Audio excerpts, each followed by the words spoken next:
Ito ay rated SPG. Striktong patnubay at gabay ng magulang ang kailangan. Maaaring may masiselang tema, lengguwahe, karahasan, sexual, horror o droga na hindi angkop sa mga bata.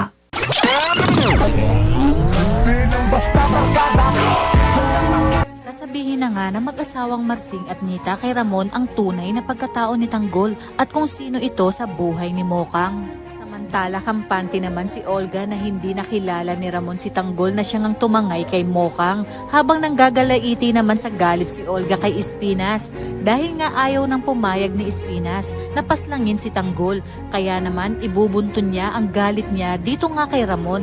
Anya kung hindi niya mapapatay si Tanggol ay uunahin niya si Ramon at Don Julio nang sa ganon umano ay mapabilis ang pagkamkam niya sa kayamanan ng mga Montenegro.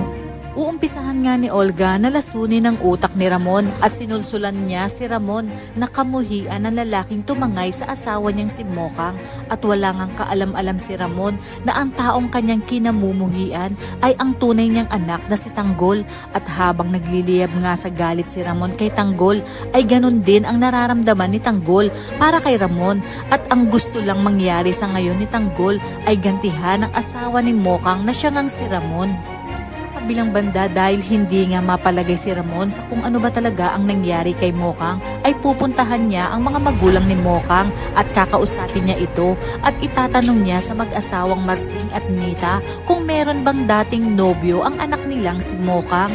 Sasabihin din ni Ramon sa mag-asawa na may nagtakas kay Mokang sa mansyon at ang duda niya umano ay lalaki ito ni Mokang. Dito na nga sinabi ng mag-asawang Marsing at Nita na si Tanggol lang umano ang kaisa-isang lalaki na nagliligtas kay Mokang noon. Ngunit paano umanong mangyayari na may tumangay kay Mokang gayong nakakulong umano si Tanggol? Dito na nga nagulat si Ramon nang banggitin ni Marsing ang pangalang Tanggol. Kaya naman dito na nagsimulang magtanong si Ramon kung sino ang Tanggol na kanilang binanggit. Sinabi nga ni Marsing na kababata ito ni Mokang at matagal nang nanliligaw sa kanilang anak na si Mokang. Ngunit nakulong ito dahil sa iligal na droga at ang tatay mismo niya na si Rigor Di Magiba ang nagpakulong dito.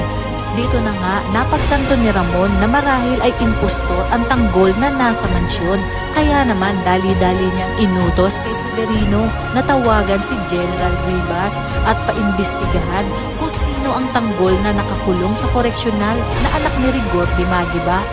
Takam-taka naman ang mag-asawang Marsing at Nita sa naging reaksyon ni Ramon nang sabihin nila ang tungkol kay Tanggol. Samantala sa pagbalik ni Ramon ng mansyon ay agad niyang sinabi kay Olga na may alam na siya kung saan makikita ang lalaking tumangay kay Mokang.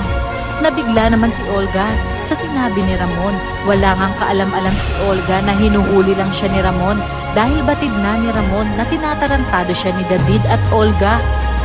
Subukan ngang tanungin ni Olga si Ramon kung saan niya maaaring matagpuan ang lalaking tumangay sa asawa nito, ngunit naging matipid ang sagot ni Ramon, sabay lakad papalayo kay Olga. Sinabi nga ni Olga sa kanyang sarili na dapat ay mapatay na niya si Tanggol sa lalong madaling panahon bago pa tuluyang magkita ang totoong mag-ama. Kaya naman kung bago ka pa lang sa aking channel ay mag-subscribe ka na at i-click mo na rin ang bell icon para updated ka sa pinakahuling kaganapan sa paborito mong teleserye, ang FPJ's Batang Quiapo. Hanggang sa muli, salamat!